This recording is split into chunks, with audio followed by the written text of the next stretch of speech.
না কখনো থাকবে। ওই ব্যক্তিত্ব যার দুরূদ কোনোদিন বন্ধ হয় না, কোনোদিন হবে না। আল্লাহ পড়তে থাকবে বন্ধুর উপরে দুরূদ।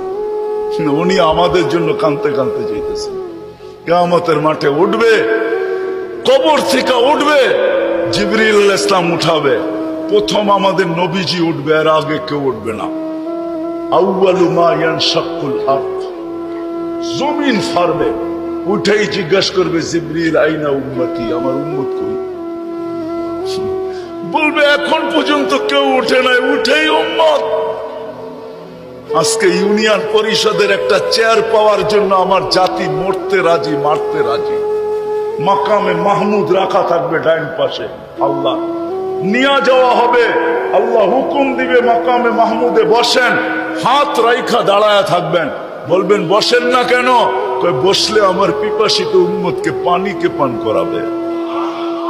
মিজানের পাশে যে মনিটরিং কে করবে, পাল্লা যদি সামনে না ঝুঁকে তো আমি হাত উঠাবো, তো উঠাবো কোথায়? পাল্লা সামনে না ঝুঁকলেই আমি হাত উঠায়া দিব। আপনার অঙ্গীকার আছে সালতু তা শাফি তু শাফা, আমি চাইলে নাকি দিবেন, সুপারিশ করলে নাকি মঞ্জুর করবেন।